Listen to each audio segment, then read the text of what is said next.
All right, and we're live. Hello, everybody, and welcome to this week's edition of Good Medicine Way. Now, we had a little slight change in plans of what was going to happen this week, but I'm really glad that each one of you showed up. Today, we will be diving into something a little bit different. I would like to just thank you all for coming. I'm calling in from Oklahoma City, Oklahoma. That is the ancestral homelands of the Caddo, the Comanche, Kiowa, Osage, and Wichita nations. Now I will be handing this off to Preston, who will be guiding us into this first segment. So yeah, go ahead, take it away, Preston.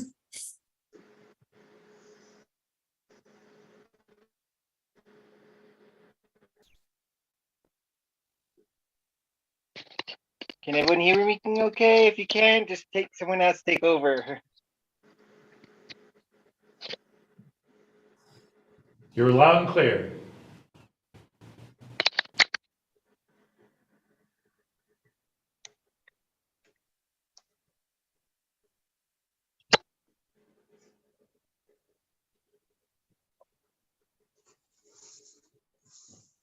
Yeah, we heard you when you first came on, Preston. You can go ahead. Oh. Okay.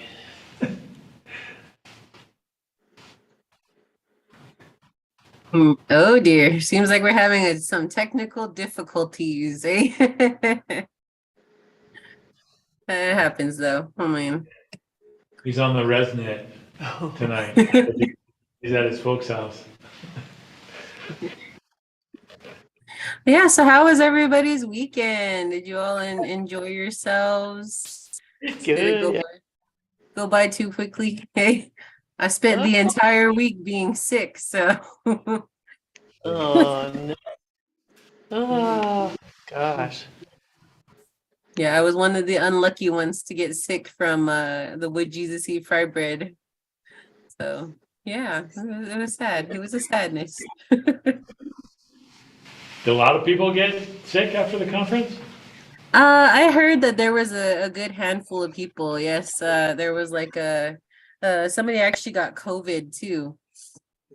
So I don't think that's what we had, but you know, Yeah. it's pretty Yeah, weird. RSV is like on the rampage right now. Oh. Everybody I know who works like in pediatrics is like totally swamped. But Mhm. I don't know. I don't know if Preston's gonna make it back or not. It's most infectious the day before the person gets symptoms and the day before and the day they get symptoms. That's when but when my daughter got it, she got it from a friend at a birthday party, and the friend didn't have symptoms at the party, but the next day got symptoms. Everybody at the party got caught it, and they all took the vitamin C protocol, and they all did well. Okay. Well, we'll go ahead and have Petadaka do the welcome and all that because I think Preston's stuff isn't working here. Okay. Well, all right. So just to pick up where we left off, the Good Medicine Way people are coming in from the homelands of the Pueblo, the Jicarilla, and I don't remember who else was there, but they're coming in from Albuquerque, New Mexico, which is my favorite place in the world, honestly. All right, and I'd like to just do a little acknowledgement about the founder of Good Medicine Way. His name is Casey Church. He was supposed to speak tonight, but some other things came up. And he started this ministry about 25 years ago, 25 plus years, I believe. And yeah, so here we are walking together in Creator's Harmony. I'll go ahead and do a quick little opening prayer. And then after that we'll go to Leah and Brian for some songs. So okay, go ahead and bow your heads and join me in prayer. Heavenly Father, I want to thank you for allowing each one of us to gather here virtually together. I pray that those of us who are sick, I pray that you help us to get well. help our immune systems to fight whatever may be there, the flu, COVID, anything like that, Lord. Help us to be able to get well and be able to be at optimum health and well-being throughout our mind, body, and spirit. Heavenly Father, I just want to thank you for allowing us this time to gather, that we get to share in a Thanksgiving protocol type of deal. I want to thank you for all these wonderful people who were able to join, everyone who was able to listen, everyone who was able to share. And I just pray that you allow us to have our hearts open tonight and to receive whatever you may be trying to teach us. I ask all these things in your son Jesus' name. Amen. All right, Leah and Brian, take it over. Amen. Thank you, Kelsey. Mhm. And Petadaka, I should say. All right, we're gonna do, and apologies to anybody watching on the Facebook live stream, cause when we do screen shares from our end, it messes up the video feed, but you should still be able to hear the audio. But we're gonna do, the Fly Song by Guy Peters and, our version of Bill Miller's Praises song. We'll get those up here and get ready to go.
All right.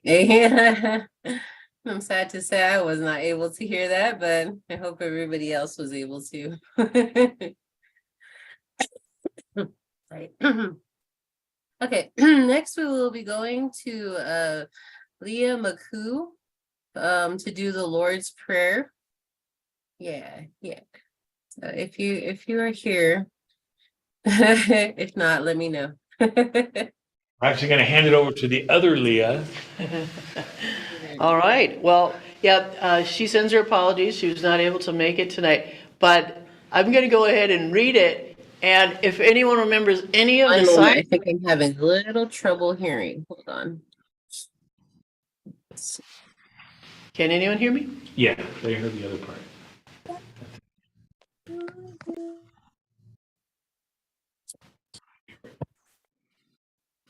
Yeah. Okay. Okay. Go ahead.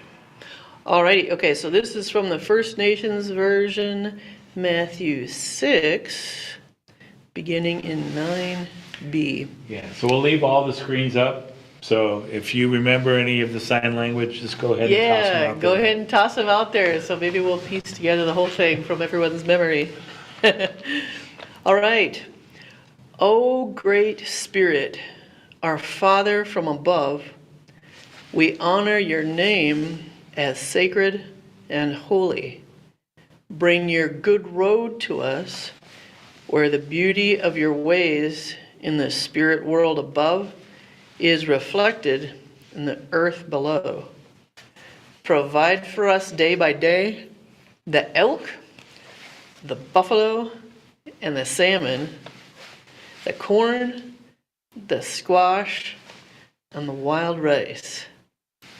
All the things we need for each day.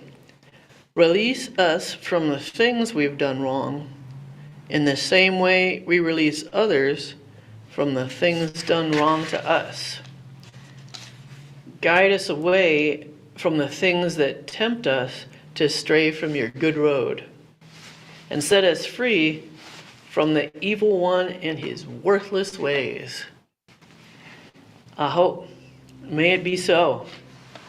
All right. Well, looking forward to her coming back next week and getting us to remember the rest of the Yeah, signs. interestingly, I remembered all the food ones. I don't know what that says about me. But Corn, that's pretty cool. All right. And then, shall I All just, right, now it's time for Leah's happenings on Turtle Island. woo, back again.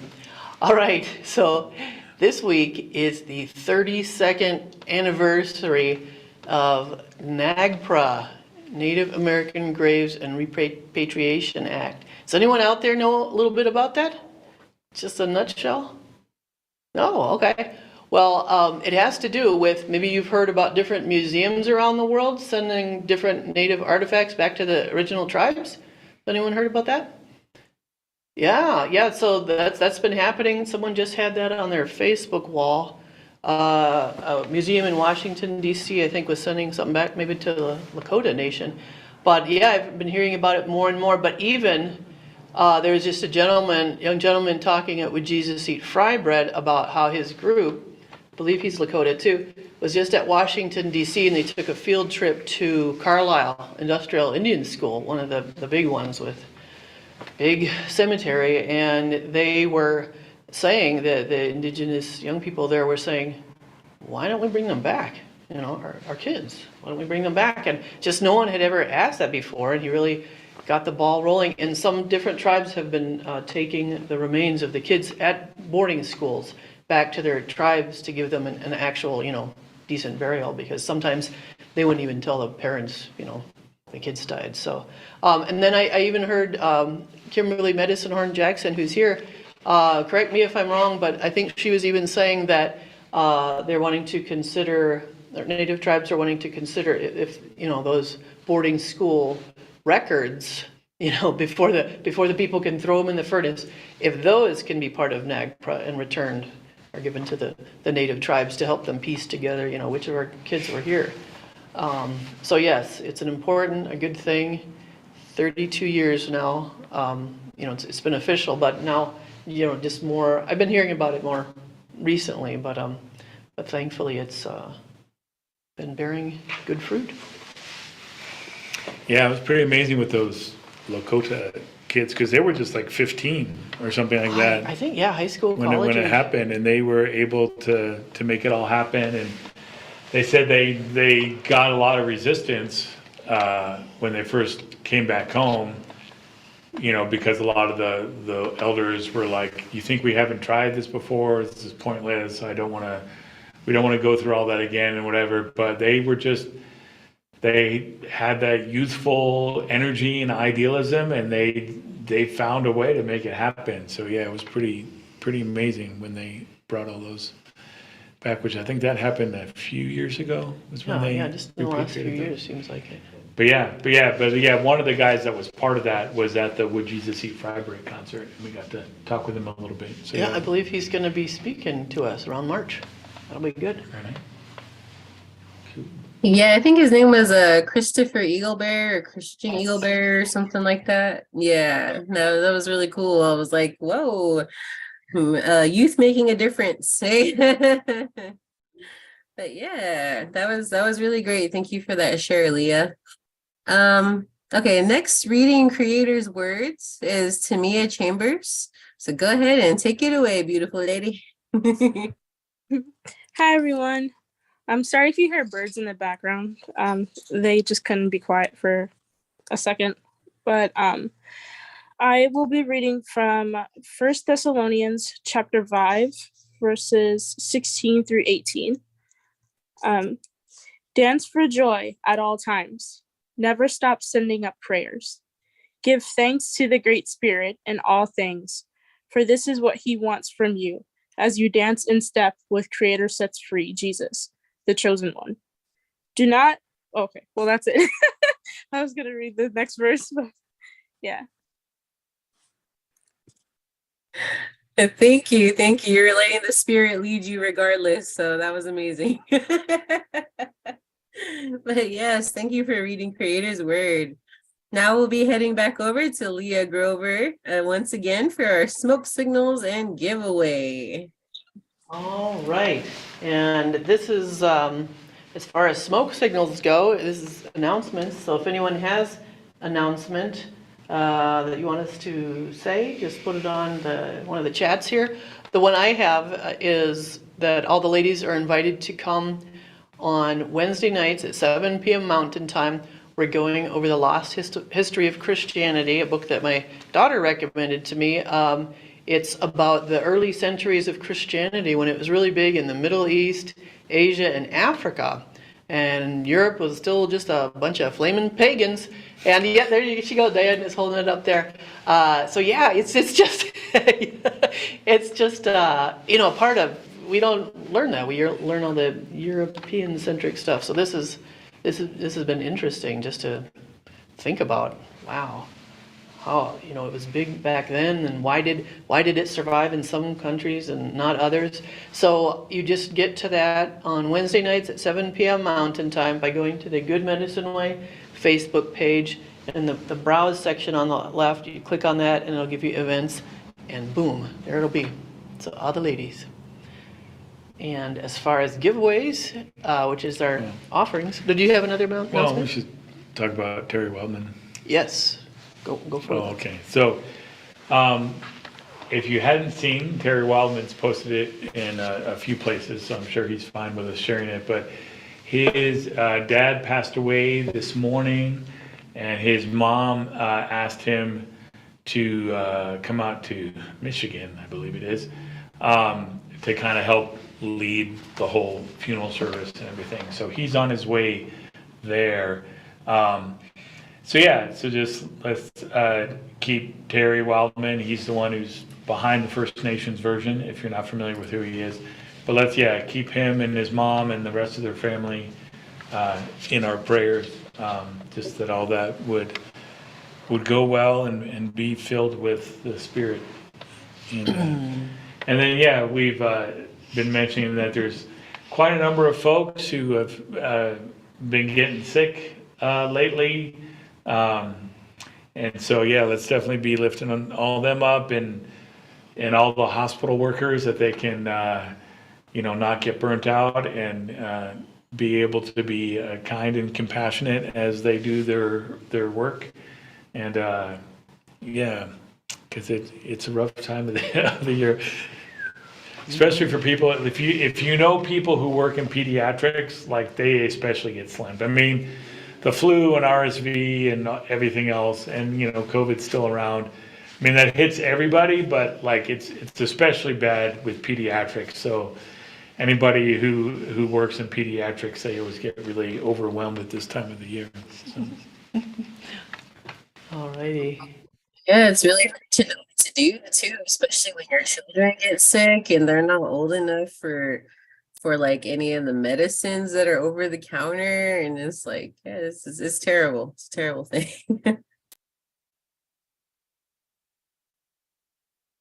Yeah, well, not smoke signals, but giveaways. I don't have any more announcements here. Smoke signals.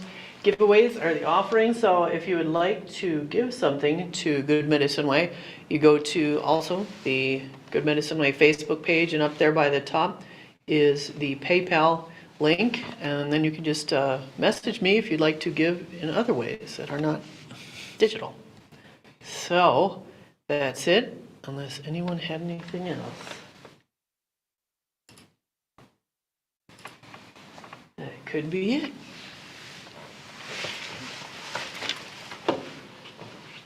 All right, so that means that we are heading into the main topic for tonight, which will be reading and responses, led by Leah and Brian Grover, about the Thanksgiving address. I don't know how to say that first part, so that's why I'm not even going to try. But yeah, so take it away, guys. Okay, yeah, so what we want to do, there's a really famous Haudenosaunee, it's just known as the Haudenosaunee Thanksgiving address.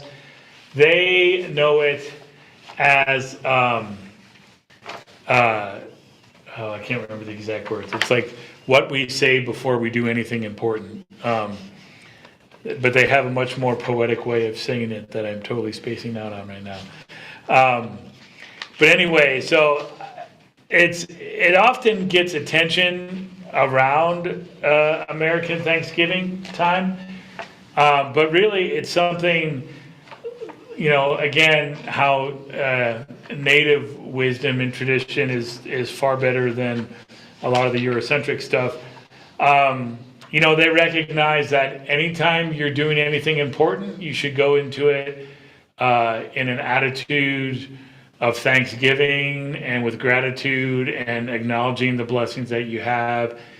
And so you keep all that in perspective as you're making important decisions. So basically it goes through quite a few points, and but they're all split up into little sections. So what we're going to do is we'll just read a little section, and then we'll just open it up for conversation. If anybody has any insights or questions, I'm sure there's a lot of people, in the session tonight that know a lot more about it and are a lot more familiar with it. So yeah, we can all learn from each other tonight. Oh yeah, he said it is the words before all else. Oh, the words before all else. Thank you, Yeah, Ishay. that's the way. That is the way. And there's another translation for it too. But yeah, the words before or else is the other common thing that it's called. Yeah, like the literal translation is like the things that we say before we do anything important or something like that. Yeah. But anyway, if you want to give intro to the actual address, and then we can start. Yes, to just summarize, it goes over the people, the earth mother, the waters, the fish, the plants, the food plants, the medicine herbs, the animals, the trees, the birds, the four winds, the thunderers, the sun, grandmother moon, the stars, the enlightened teachers, the creator, and then the closing words. So after, we're going to take turns reading each section, and after we read each section, if something stirs in your heart that you'd like to share, go ahead and do that, and we'll try to give there's this rule, 3 before me. So let 3 people talk before you take another turn again. 3 before me.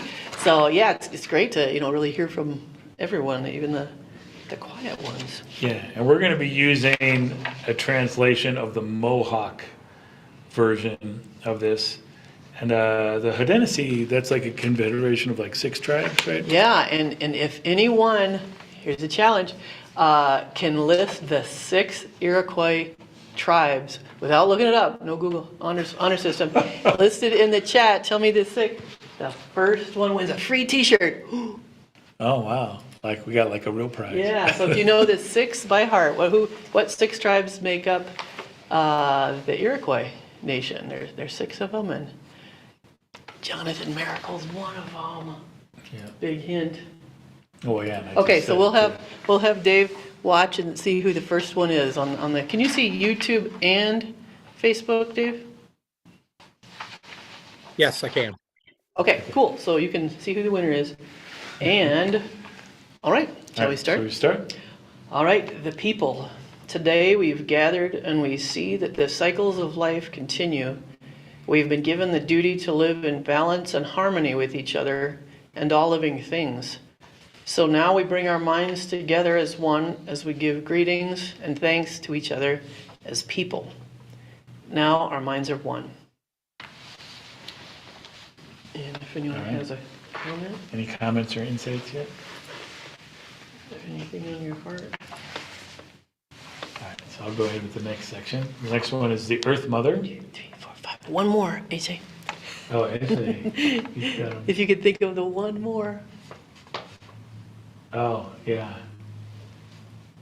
That's very good.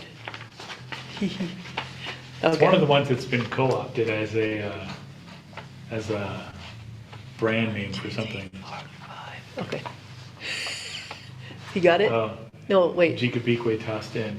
Wait, so that's. Oh. The Jikabikwe already has a t-shirt, so we can send that t-shirt to AJ. Okay. Alrighty. Like All right. sniping at an online auction, swooping in right at the last minute, grabbing Yeah. the t-shirt. All Yeah, right. but I guess you can go ahead and speak it out loud before we keep going. Okay. Like with the 6. All 6 of them were Cayuga, Seneca, Mohawk, Tuscarora, Onondaga, and Oneida. Woohoo! Congratulations to Eshe. How Then, about Jikabikwe? Andrew said, "Oh, we should give them like a triple X so they can just share it together at the same time." Oh, man. Anyway, back to the address. So then we move on to the Earth Mother. We are all thankful to our mother, the Earth, for she gives us all that we need for life. She supports our feet as we walk about upon her. It gives us joy that she continues to care for us as she has from the beginning of time. To our mother, we send greetings and thanks. Now our minds are one. Yeah, one thing I thought about just in general, is just how in native cosmology, like creation isn't just like another thing that creator made, but it's like it's our relative.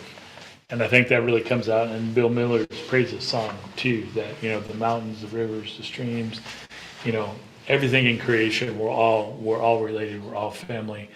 And that really causes you to think about things differently. Because even for like conservationists, they want to care for the earth, but they still see the earth as a commodity.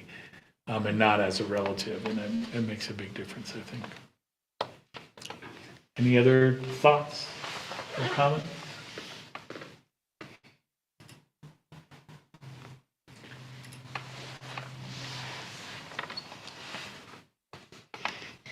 Go ahead. You want to go ahead to the next one? Alrighty, the waters. We give thanks to all the waters of the world for quenching our thirst and providing us with strength. Water is life. We know its power in many forms: waterfalls and rain, mists and streams, rivers and oceans. With one mind, we send greetings and thanks to the Spirit of water. Now our minds are one.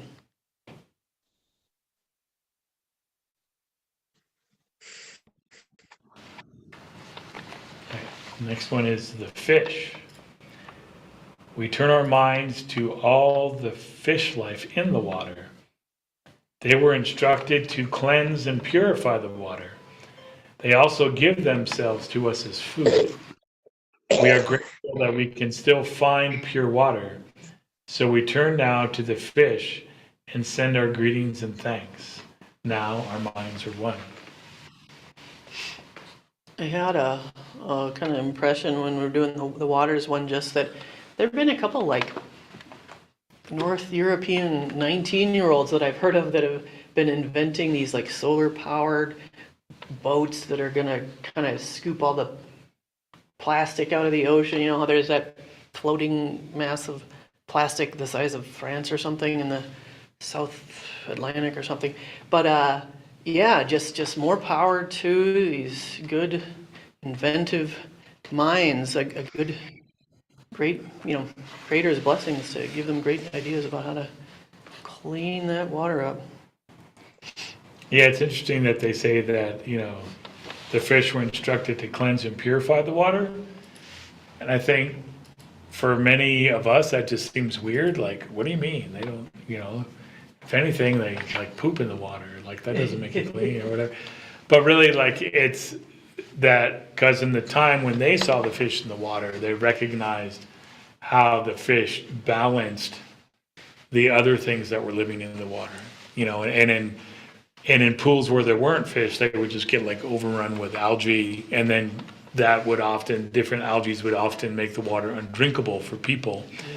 So yeah, so I'm sure they saw the fish as keeping the water drinkable. So yeah. Balance. But that's one of those things you're thinking like, oh, that's silly, until like you think about, well, no, like back then, that's how they saw it. It made total sense for back then. And it really makes sense for now. We just don't think about it because we have all kinds of other ways of cleaning things out of the water. But we have also all kinds of other ways of polluting the water and making it awful as well. Way too many. Okay, you did the fish, right? Yes. All right. I can do the plants. Yeah. Now we turn toward the vast fields of plant life. As far as the eye can see, the plants grow, working many wonders. They sustain many life forms. With our minds gathered together, we give thanks and look forward to seeing plant life for many generations to come. Now our minds are one. I like that they always have that little refrain at the end of each thing. So I think to make this not clunky and awkward, Lee and I will just pause after each one that we read. And if you have an insight or a thought, just toss it out there. All right, the food plants. With one mind, we turn our honor and thank all the food plants we harvest from the garden. Since the beginning of time, the grains, the vegetables, beans, and berries have helped the people survive. Many other living things draw strength from them too. We gather all the plant foods together as one and send them a greeting of thanks. Now our minds are one.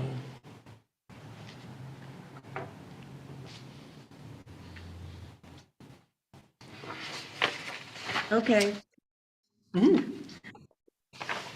I really thought of this back when you spoke of the earth, because it brought to my mind, and this kind of includes everything you've said and everything you're going to say, I think, because God didn't give us this earth and the world to corrupt it as we have. He gave it to us to love it, to care for it, to be its, I can't think of the word, but it was his gift to us, but it was a responsibility too, to do the right things. And had we done that, think of what we would be living in today. We might not have automobiles, but I don't think we'd know what we were missing, would we? So that's my That's really good. Yeah. Yeah, because somehow environmentalism has become like a bugaboo or a bad thing in a lot of church circles, and in some there's this idea like, well, God's just going to come and make it all new, so just burn it up, what does it matter, whatever. Well, And maybe he is, but I don't think we're gonna want to see that. yeah, and I mean, right from the very beginning, God instructed Adam and Eve to be caretakers of the earth. Yes. He That's didn't say, "Oh, here's the earth for you to exploit and use up and destroy." He said, "Here's the earth for you to take care of, and yes, it will provide for you, but you need to take care of it." Yeah, and somehow through the centuries, we've lost sight of that balance. Remember what he did to the Israelites when they failed to honor the Sabbath day and the Sabbath year, especially the Sabbath year. He said, fine, you get to go over here to Babylon. I'm going to give the earth its rest. You get to go away. And then, oh yeah, Petadaka, you got one? Yeah. I was just thinking about the water and the fish, and thinking about my daughter earlier. She said that she really wanted some catfish. And I was like, well, if there's no water, there's no catfish. And she was like, no, we need water or something. I can't remember what she said. And then I started thinking about the way that they're talking about the plants and like every part of everything or whatever. I started thinking about reservation dogs. Me and my little one pretty much watched it on a loop. So I was just thinking about that episode when they were when Big and what is his name? I forgot what his name is, but he's the guy from the scrapyard. When they're on their little adventure and they meet in the woods with these people who are just wanting to take the land for themselves and abuse it and use it however they want to. And when you all are talking about that, it's just crazy that everything is so connected. Yeah, Andrew, thank you, Kenny boy. Yes. But yeah, like everything's just so connected, and being an environmentalist is definitely something that is definitely on the rise these days, especially not just with our own tribes or like with the other Aboriginal people of the world, but it's definitely something that is dipping into everything, like especially with like political science, and that's what I've learned. And I'm becoming partially an environmentalist nowadays. But it was just really great that you all are bringing this to our attention and sharing this Thanksgiving address, and it's just really beautiful. So yeah, I just wanted to say that. I was thinking about catfish. So yeah. With there's someone here on Facebook, Heaven Lee Scott. Collectively discuss diversity a lot without ever acknowledging the importance of biodiversity. The Thanksgiving address reminds us exactly how many nations of relations we have that share creation with us. Yeah, that is a good point, because there is a lot, and this is like all the things they have relation with you. I was at a nature center once, and the person was lamenting that Christians never seem to care about the earth. And I said that I feel like as a Christian, I'm walking around and I look over and there's this alley with an amazing piece of artwork just next to this dumpster with, it could get mud splattered on it, but it's a phenomenal masterpiece. And I kind of feel like, why would we leave some of, the great artist's work just where it can get junked up? Why would we not want it to be treated in a good way? So that that made him feel happy. Yeah, because there's 16 relations that they mention, and then plus the creator. So, yeah. Did you want to read Eshe's, or should Eshe just say it?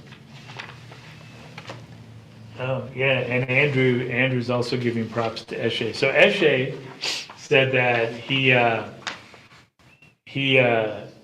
in his podcast, what is it called? Decolonizing the Way? Mm-hmm. I think? We were listening to it. Yeah, that he covered this topic in one of his podcasts. I'll just read it because I'm assuming he put it in the chat because he can't be on the mic right now. But he says, environmentalism tends to also separate humans from the earth instead of seeing humans as interconnected and a keystone species. meant to bring more flourishing than if the rest of creation was left to herself. So, yeah, so again, how everything works, all the parts of creation work together in balance. It's my alarm from yesterday, telling me to go to work. All right, well. Hello. All right. Okay, were you? I guess, yes. So we can move on here. The medicine herbs. Now we turn to all the medicine herbs of the world. From the beginning, they were instructed to take away sickness. They are also waiting and ready to heal us.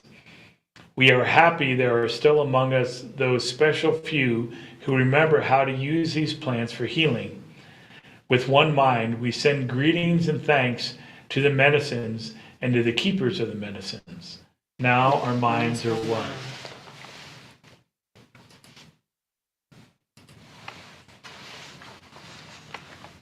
I thought about herbalists, ones who are getting well educated, and people involved in Western medicine also.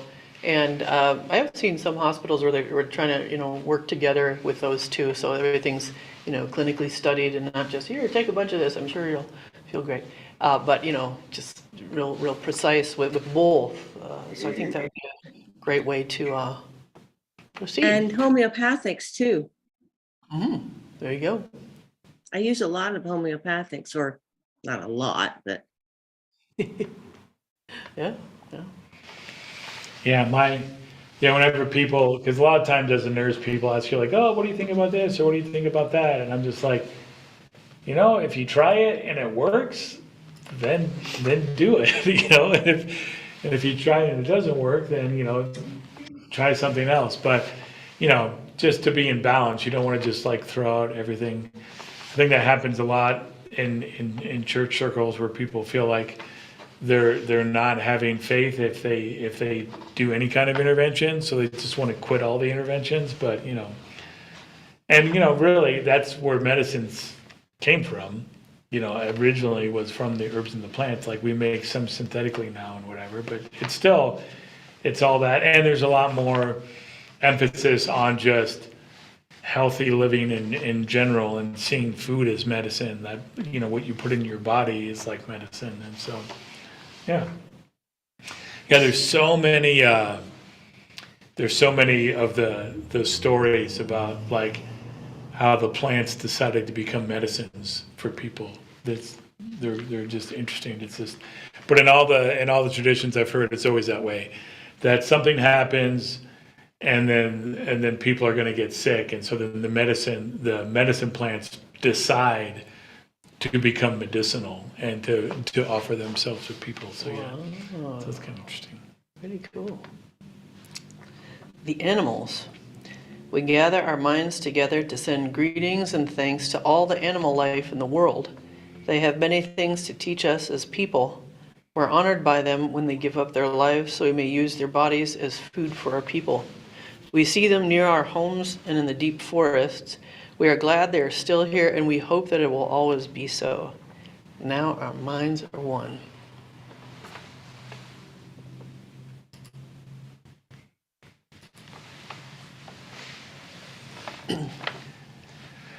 The trees. Now we turn our thoughts to the trees.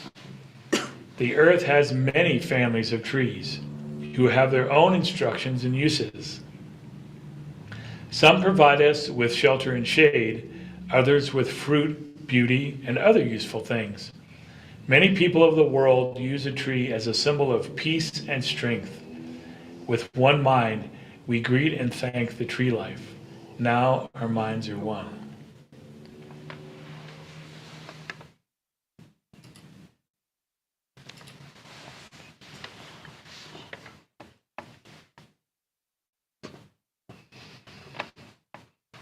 The birds.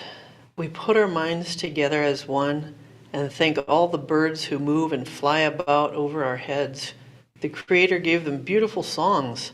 Each day they remind us to enjoy and appreciate life. The eagle was chosen to be their leader. To all the birds, from the smallest to the largest, we send our joyful greetings and thanks. Now our minds are one.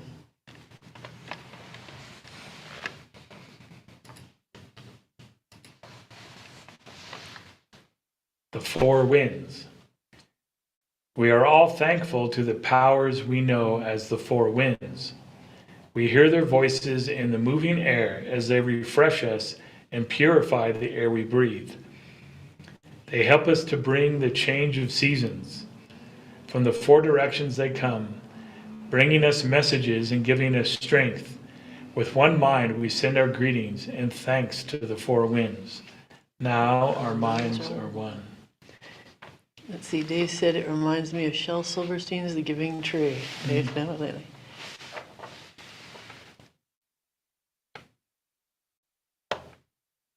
Oh yeah, Chikabikwe was mentioning that we're losing a lot of the traditional knowledge and keepers of the medicine plants. Yeah, that's true.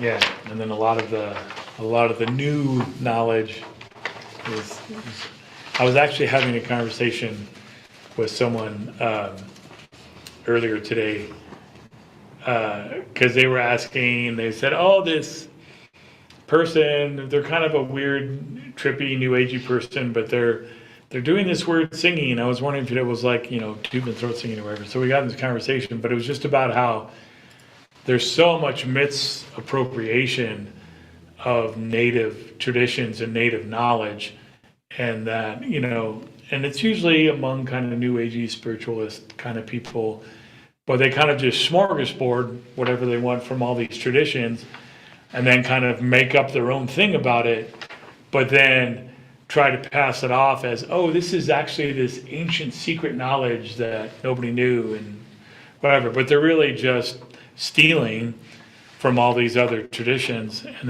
then making up their own thing. And I think you see a lot of that with a lot of kind of modern herbalism and a lot of the European usage of herbs, because some of that got really weird and crazy, and they got really out of balance with it and started believing crazy stuff about how you get energy from the plants and stuff, because they didn't acknowledge that, oh, these people who have been using the plants for millennia, oh, well, they're not white, so they don't really know anything, so we're not going to take anything they have to say. But really, they're the ones who really have the deeper knowledge because they've used it for so long. So, but that is a challenge. How do we not lose that traditional knowledge?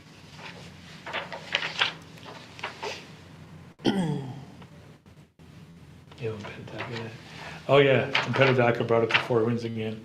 I was reminded about the winds when it said like how the wind cleanses the air, and how like when COVID first started, and it's even a phenomenon. Part of the reason why the colder weather is when you get a lot more colds and flus and stuff is because we're all inside with the windows shut and there's no airflow, and so it allows the viruses to be more busy. And I remember when we were talking about setting up our spaces that one of our founding people was all like, yeah, I've been reading all this stuff, and they just say like airflow is the most important thing, even more so than masks. If you have airflow in an area, that'll keep people from getting sick. And there's a lot of truth to that. Yeah. The Thunderers. Now we turn to the west, where our grandfathers, the thunder beings, live. With lightning and thundering voices, they bring with them the water that renews life. We are thankful that they keep those evil things made by aquasaries underground. We bring our minds together as one to send greetings and thanks to our grandfathers, the Thunderers. Now our minds are one. Yeah, that's definitely some traditional heritage there that is lost on me.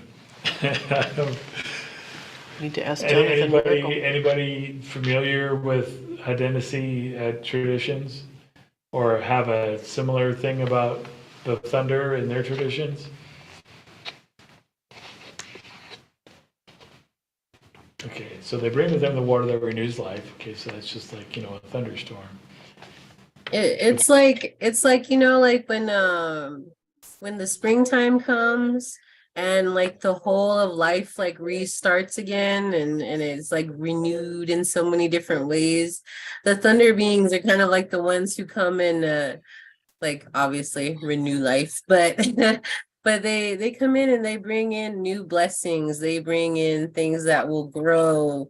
They start out a new year. That's why most of our traditional New Year's aren't actually like around New Year's. They're actually around the springtime is when it happens. So Right. yes, yeah.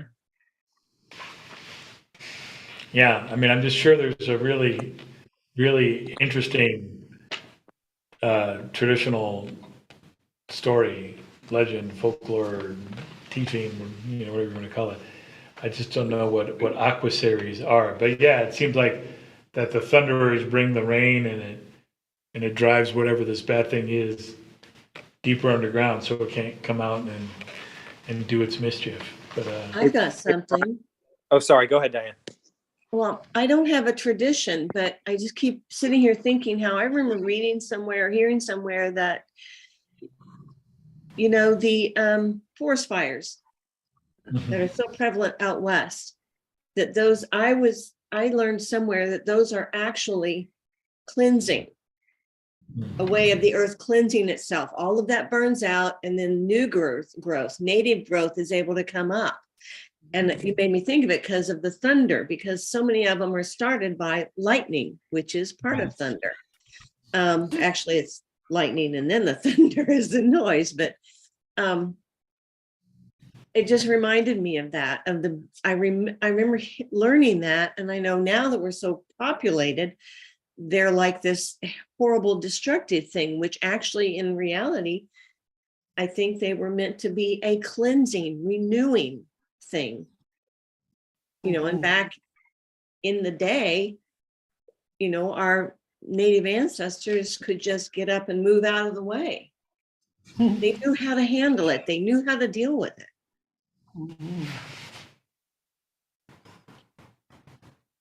That's all. there you go. I thought maybe she could be quick. Did you look up aquasaries, Dave? Is that what you were going to talk about, or did you have something else? Andrew was gonna say something. So, Brian, you were asking if there was like any traditional tribal stories behind the Thunder Beans. Did I hear that right? Yeah, just because, there's a lot in this one that we read that I'm like, okay, they're making a lot of references to their traditions that I'm not really that familiar with. So Yeah. the meaning's lost on me. Okay. I know all the tribes are different, but I know with those of us that are Cherokee and specific from the Eastern Cherokee, because there's over a couple hundred years, there's some differences I hear, because I learned from Katuas and even Cherokee Nation, but I'm from the Eastern. So what I've been taught from like the medicine people, the Eastern Cherokee, is that when a spirit is about to be born into a body, they come from the sky vault and they come down to the center of the earth, but then they pass into the east, and the Thunder Beings give them their power, and then they're born in the south. And then also learn that the first night after creation, we didn't have fire and we lost the sun, and so Creator made the Thunder Beings make our first fire for us. So those are two things I know from Eastern Cherokee tradition. Cool.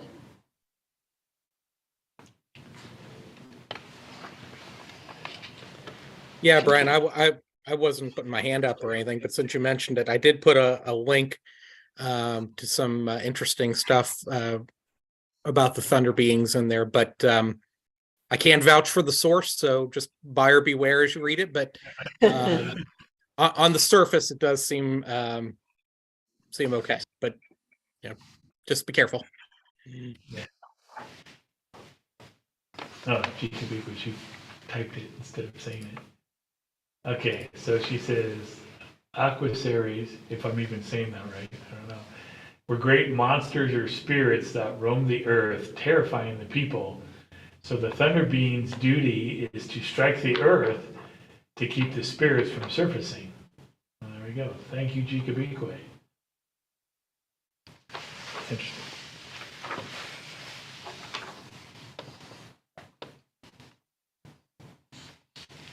Are you the son? Am I? Yeah, I think you're Okay, the son. all right. The sun. Now we send greetings and thanks to our eldest brother, the sun. Each day, without fail, he travels the sky from east to west, bringing the light of a new day. He is the source of all the fires of life. With one mind, we send greetings and thanks to our brother, the sun. Now our minds are one.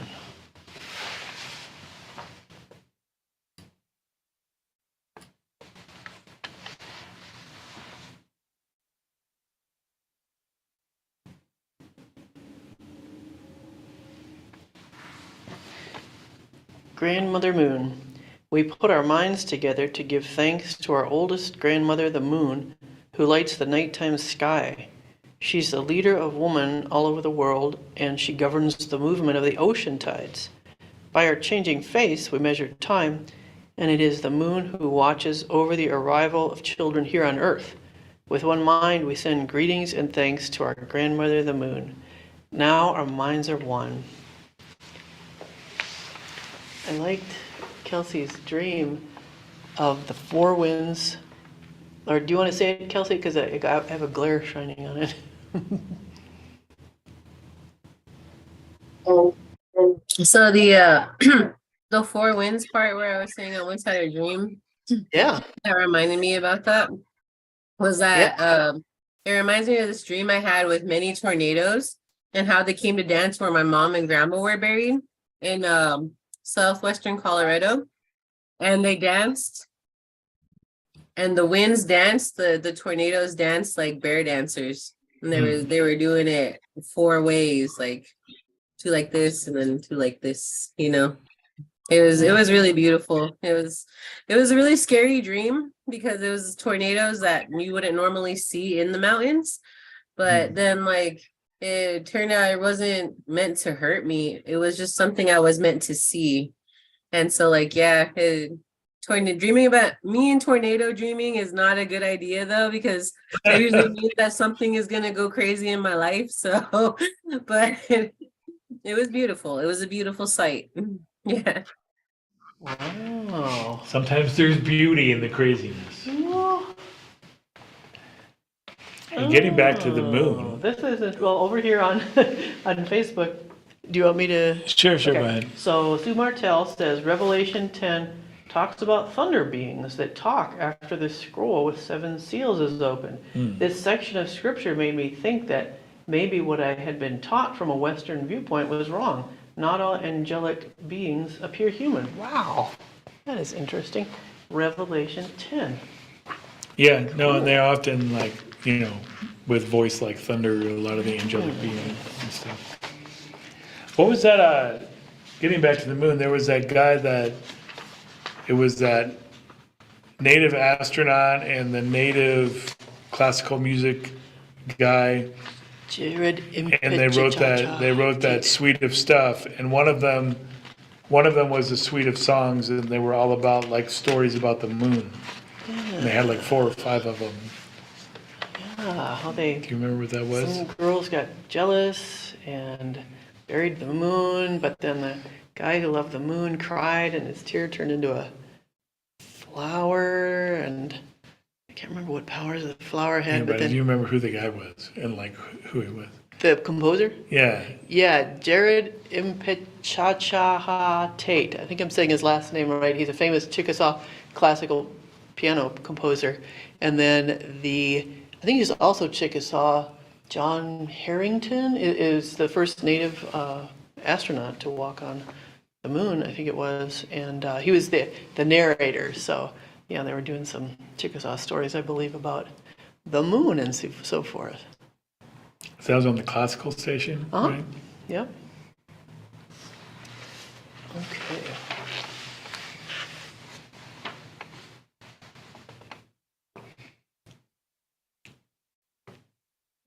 And are you the stars? Oh yeah, wait. Somebody made it. Oh, okay. Someone's commenting about that one. Oh, NASA has a video about the Navajo view of the stars. Yeah, that could be interesting. Dave put a thing in the chat about that.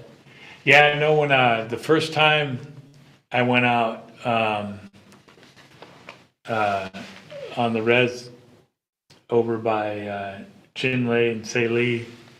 And there was a Navajo guy who worked in Saley and Canyon de Chelly as a park ranger, and he had this whole big thing about he told like not all the stories, but a lot of the stories about the Navajo view of the stars and like the constellations that they see and the stars and the legends that are behind it. And yeah, it's really interesting. So I bet there's some of that in there. So yeah, check out that link from Dave.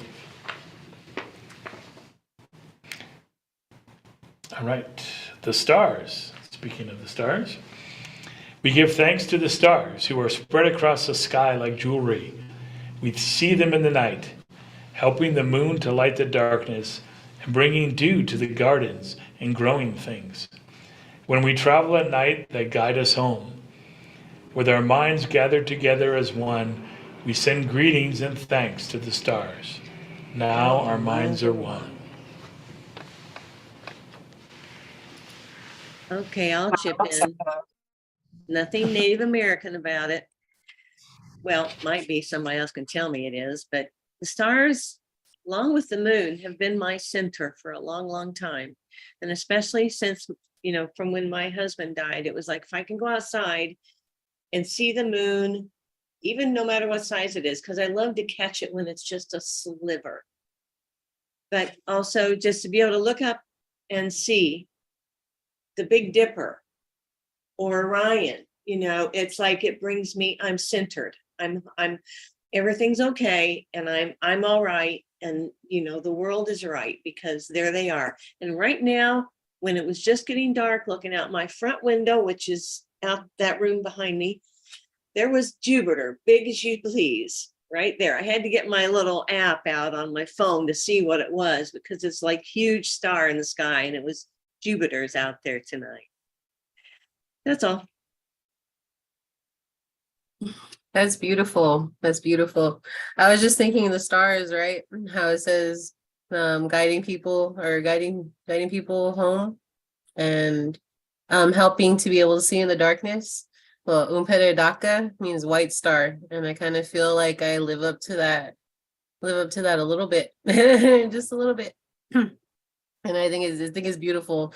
There are a lot of us who believe in the stars and believe that our ancestors are the stars. And I was just thinking about this one time when I took my husband out to Clinton, I believe it was, out into the middle of Cheyenne country, and we saw this huge bright star, and it was one that we thought it was a planet, but it turned out it was actually a star that showed up that night, and it was really beautiful. And yeah, I just started thinking about that when you're talking about the stars. But yeah. Go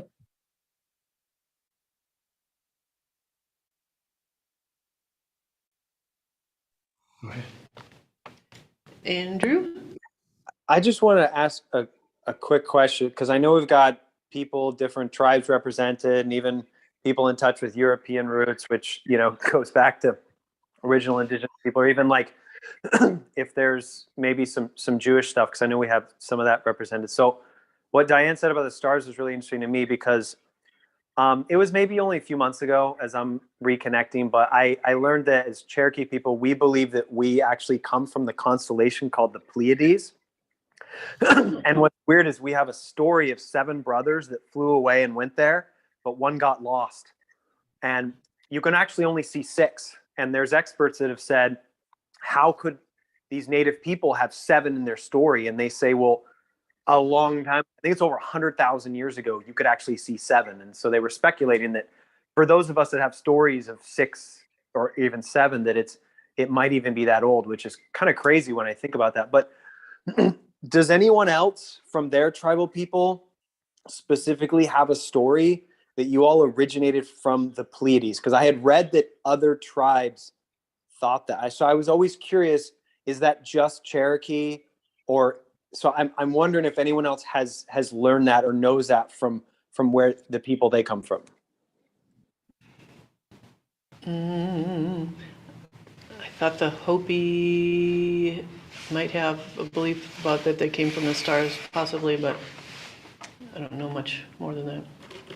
One more time, could you ask that question one more time, Andrew? Was it that you were asking if people have it about coming from the stars, or is it like,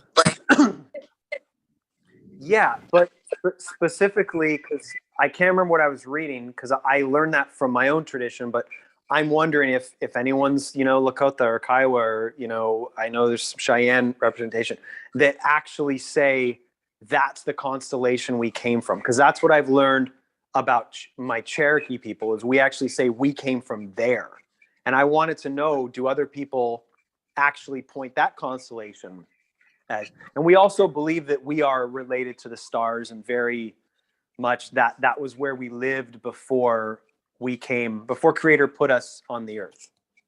So does that clear it up? yeah, that makes more sense now.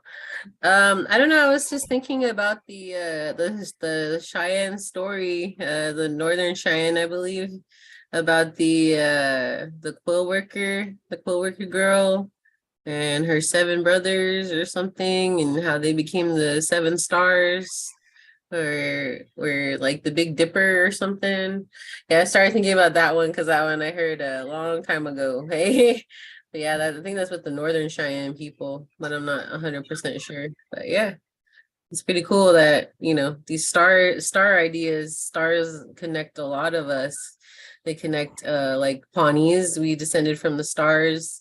Cheyennes believe the same thing. Lakota people, we believe that we came from the stars. Just like she says on Res Dogs, and the star people that came before us. Say her, she says. Yeah. And the trilobites. Heavenly Scott, are we on?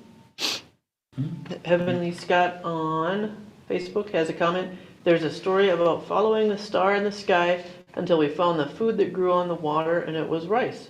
And it was shaped like a shell. Maybe the constellation must be up by the Great Lakes. The wild rice. So Jikabikwe made a comment that there are stories about our spirit starts as a star before we came to be, when our parents wished for us. That's interesting. That's funny because George MacDonald, who is totally not native, but he had that in a lot of his stories about children being stars. Oh, sorry about that. Children being stars? Yeah, Oh. when they're not on the earth, and that they come from the stars. And yeah, and then they can go back to being the stars if they don't make it to adulthood. Oh. It was at the back of the North when he talks about that a lot. That's totally tangential. Oh, and then someone here, see. So the Dogon tribe of Mali believe they come from Sirius. But he's only heard non-Dogon people say that. So, The serious dog star. Well, I think we're on the enlightened teachers. We gather our minds to greet and thank the enlightened teachers who have come to help throughout the ages. When we forget how to live in harmony, they remind us of the way we were instructed to live as people. With one mind, we send greetings and thanks to these caring teachers. Now our minds are one. the Creator. Now we turn our thoughts to the Creator, or Great Spirit, and send greetings and thanks for all the gifts of creation. Everything we need to live a good life is here on this Mother Earth. For all the love that is still around us, we gather our minds together as one and send our choicest words of greetings and thanks to the Creator. Now our minds are one. He made a great creation. Closing words. We've now arrived at the place where we end our words. Of all the things we've named, it was not our intention to leave anything out. If something was forgotten, we leave it to each individual to send such greetings and thanks in their own way. Now our minds are one.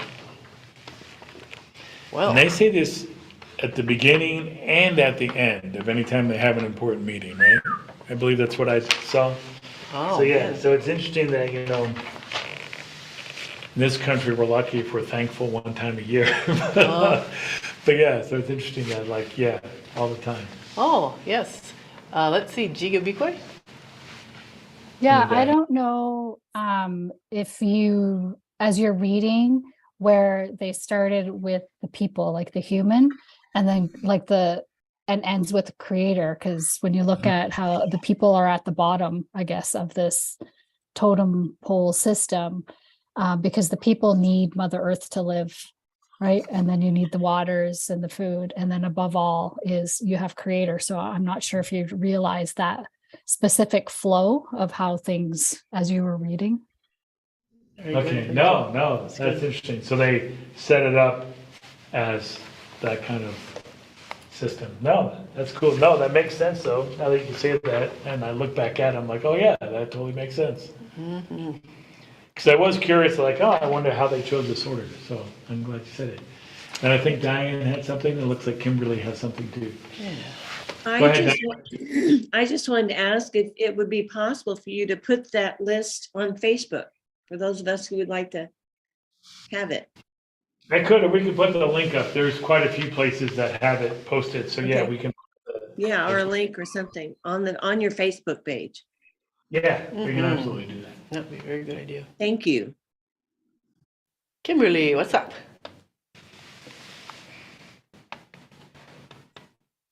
I was just thinking, I've shared the Haudenosaunee blessing with people that were trying, an artist cohort that were trying to understand Indigenous perspective of the land.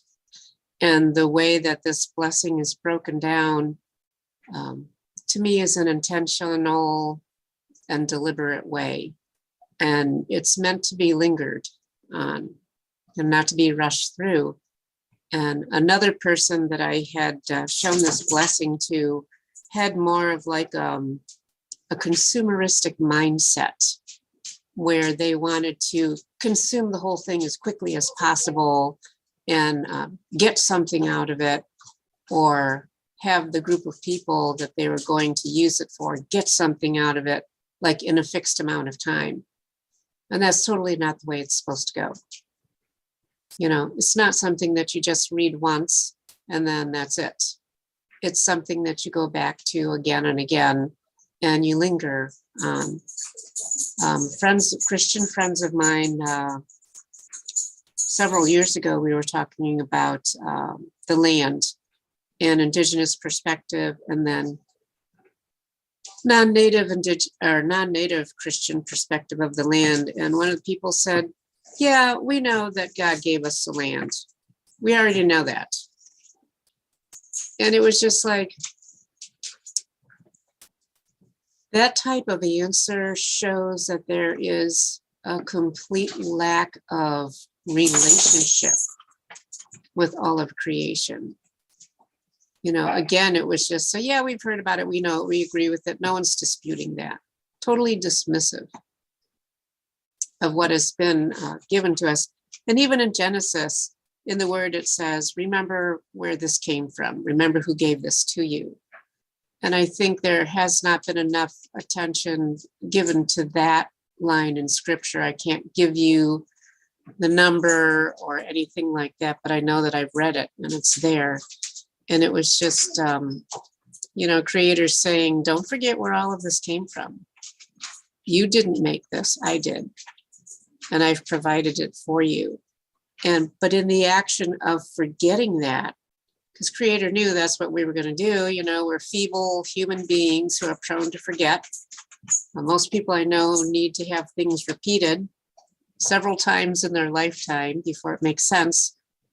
So this forgetting, this not remembering, this rushing through and saying, we already got it, is what causes problem. And maybe that stems from pride, now that I'm thinking about it.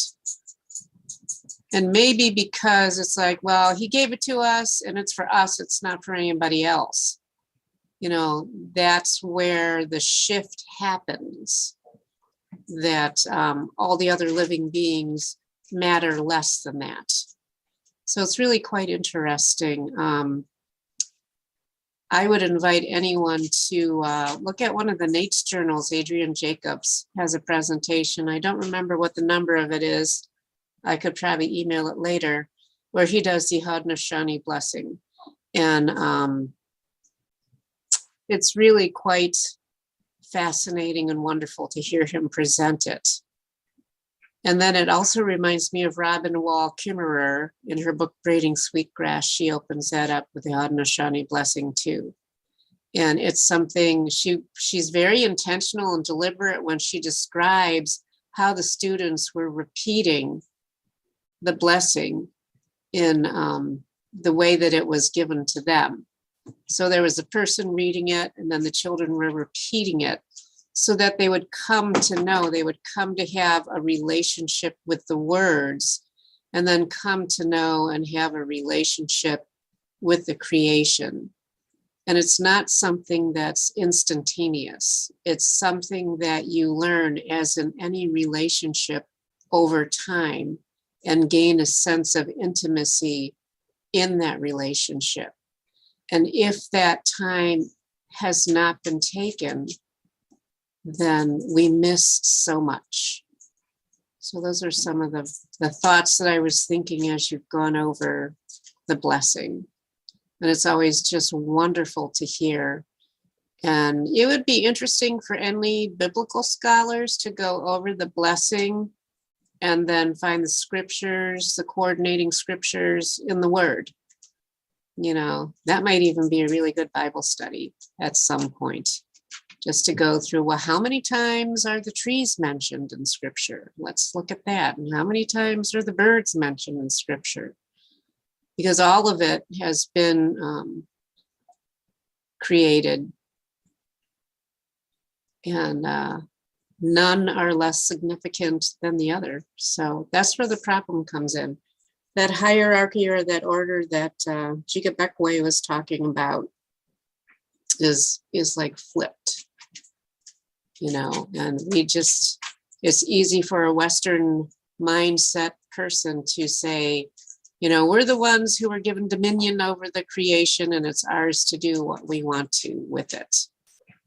And I just want to say, is that really how you want to go about that? Because there may be another way. So, but thank you for sharing the blessing in this meeting. I appreciate that. Yeah, thank you for your insights. Yeah, it's really good. Yeah, I think a lot of it is to just kind of when you live in such a thoroughly capitalist society as we have, it really just kind of conditions you to think of everything as commodity. So and even like knowledge and learning and wisdom. And so yeah, there's this idea of like, oh yeah, I have that knowledge now, I don't need to think about it anymore. But in non-capitalist ways of thinking, and especially in native ways of thinking, it's something you have a relationship with. So it's dynamic and it's ongoing, and you know, the scripture even talks about itself in that way, about being, you know, living and dynamic. That, you know, it's not just something that you consume and then it's over. Like, you have a relationship with it. They should just put a link to the Bible Project about humans, a podcast of humans being like trees. That sounds cool. Also, I've heard that in the study Bibles in like America or Europe in the 1800s, there were tons of helps and section and study little aids about trees and plants and stuff. And now that's totally not, you know, what you see in a study Bible. And it was not unusual in the 1800s to hear a sermon about a tree. So I think, I don't know, the Industrial Revolution happened or something, and everything's gobbled up, and yeah. But Hey, Ashley, are you at a point where you can talk about the comment you made about the land, about it being universalized? Yeah, kids are up. Oh, as soon as you say that, as soon as I go off mute, someone calls.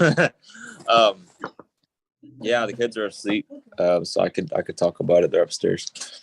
Yeah, it's just like you all were talking a little about ecology, and just like you think of like national parks and different systems, and like it's basically the idea is we have to preserve this land, so because humans will interfere with it, and will occupy it and build on it. And the premise is good, like, don't get me wrong, but the mentality behind it is that humans are intrinsically parasitic, and not every human group has been parasitic. As a matter of fact, Lila June Johnston has done a lot of research on this, about how creation was flourishing pre-contact, and how a lot of tribal nations actually created food forests and all kinds of things, and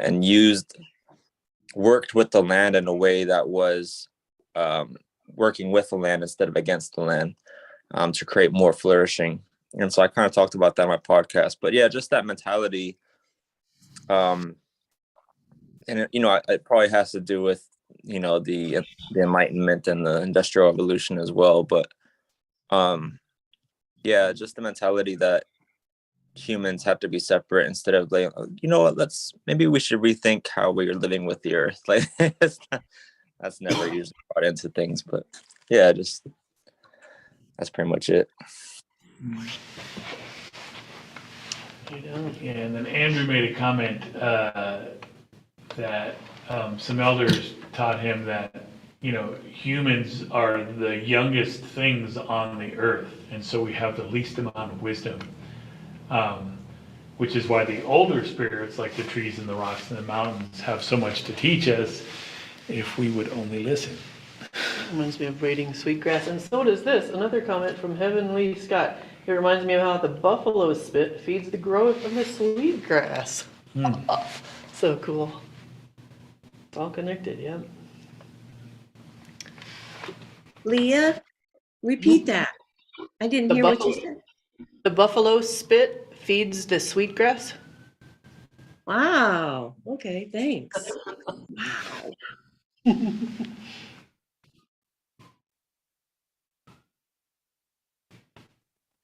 Wow. I had some thoughts to share. If everybody, I want to make sure that everyone's had a chance to talk. So, wow, I'm still kind of just like processing a lot of what was shared during that address. The first thing that really struck me was what Brian shared earlier when he first started talking about it. When he talked about the things in creation, like mountains and trees, not just being a thing, but it like actually having an identity that we're connected with. And it's like, it makes sense to me, but it's not something as an adult now that I consciously go around thinking this way. But I was just actually just remembering when I was a child that I remember I had a plant. It was a class project that we all had, like a little plant that we grew. And I named it, and I would like talk to it every day. Like it was so real to me. And I remember, I think in the process of moving, it died. And I remember I cried, I wept and cried over this little plant. And, so it's like, to me, this just reminds me why Jesus says that we should be more like children, because children can connect with nature like that more easily. They can see that has an identity, that it's alive, and we get away from that as we become adults. And so that just really, all of it just really touched me. And I know I try to be grateful throughout the year, but I know Thanksgiving is definitely a time when I know I think more about why am I thankful. And I was actually like thinking about making a list of the things I'm thankful for. And it's like, this took gratitude to a much deeper level. Like sometimes I'm like, thank you for the beauty of creation. Thank you for the rain. I think those things, but this is like going on like what's the word? A micro level of gratitude for creation, like every little tiny thing, things that you don't think about, things that you take for granted. So it just, yeah, it's really blessed me. It's just really, really blessed me. And I just want to express during this time of Thanksgiving that I'm so thankful for Good Medicine Way, because the teachings give me a different perspective on things. It causes me to look at things a different way and to experience the creator and creation in just a fresh and deeper way. So I'm just really thankful for you guys. Yeah, thank you. Yeah, thanks. You always have interesting insights and perspectives, so we definitely appreciate that. It takes a village. It's a tribe. Yeah, Y'all. that's definitely one thing we really want to cultivate in Good Medicine Way, is that we all have relationship with each other, and when all of our opinions and things and insights and perspectives are important. So it's not just like a teacher doing a teaching. We're all like learning together. Yeah, what was that? That was the other thing that Terry, I loved when Terry LeBlanc talked about moving from our guts to our heads. But that was the other thing he said. We don't just do what did he call it? He had a name for it. Filling empty minds. Complex to simple. He said they go simple to complex. He wants to connect everyone's experiences and have them figure out, their education at Nate's. Do you remember when he was, I can't remember one was simple to complex, the other was complex to simple. But that reminded me of what we were just saying. We're taking everyone's stories and kind of. Yeah, and I think I don't remember specifically the thing, but I remember Terry talking about that, a thing about NAIDS and how they approach education. Yeah, it's not that like someone is just an empty vessel who you fill up with this knowledge.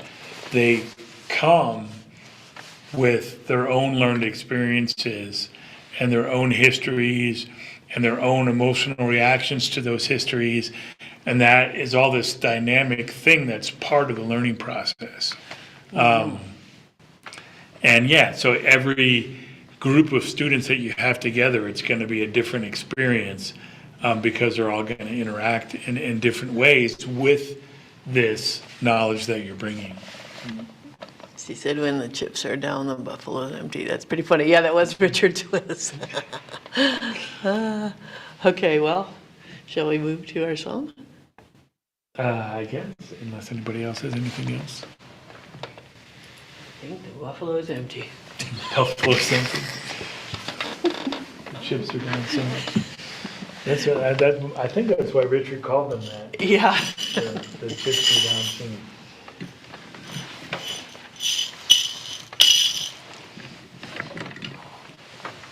Oh, did you ever get any shakers or anything? Nope. All right, it looks like Aaliyah and Brian are getting ready to do the closing song now, and this was a great talk. So yeah, it's really awesome when we can take a moment and just kind of share with each other what we're thinking about a passage or a scripture or something. It's very beautiful. So yeah, it looks like Diane has her hand up. Well, I could have waited till after the song, but I didn't want to let this night go because I thought about this. A call out to Dave S. And I'm sorry, Dave, I can't remember your last name at this very moment, but he does so much for us. All the information he puts in the chat for us. Oh my gosh, he needs a big hand from everyone. We're so thankful for you, Dave. Thank you. With one mind, Thank you, we Colin. send you our thanks. All right. I don't know, which one do you want to do? Ganarankwa? Or did you have another We could option? do Ganarankwa, or we could do the lift you up round dance, Yeah, or we could do both. sure.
All right, I had my party lights going on just now.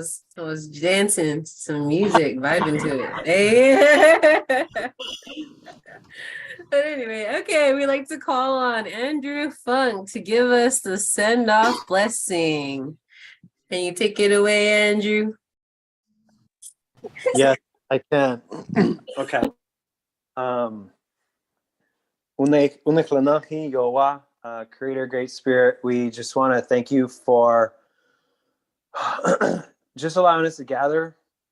And even though it's online, it's using the technology to come together in a good way that honors you and honors with Thanksgiving all the other creatures and spirits you've given us. And so that's an indigenous way of using what we have, the new technology. So thank you for that. So thank you for that creativity of Good Medicine Way for putting that together. And thank you for the laughter and the seriousness and the storytelling and the opportunity for us to go through Thanksgiving, but not in a superficial or a drive-through or a quick way, but to actually experience it and to immerse ourselves and to take a long time to go through, which is what you want us to do as originally place-based people, to spend time in relationship with humans and non-humans.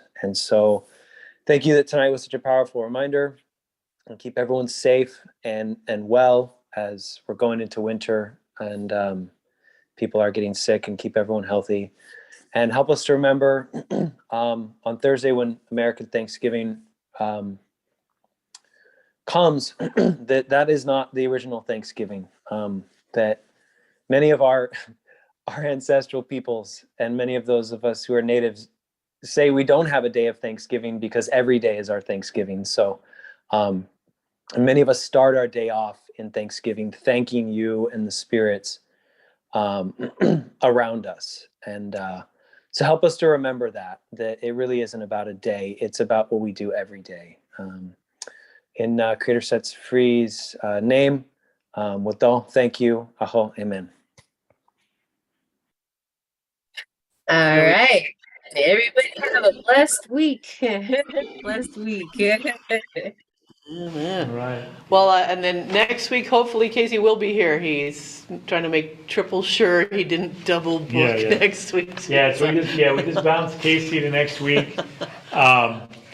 So yeah, well, that's what we're gonna shoot for. But if he can't do it next week, then I will probably do it if Casey's not available. And if I do it, I'm gonna talk about our Good Medicine Way logo and the 7 traditional virtues and the other symbolism that's in our Good Medicine Way logo, and talk about all that kind of stuff. So it'll either be Kelsey's got it going on. All right, so we'll have an interesting subject next week, whether it's Casey or whether it's myself, and we'll see you all then. Thank you for coming. Oh, they throw in the fungi and the ferns.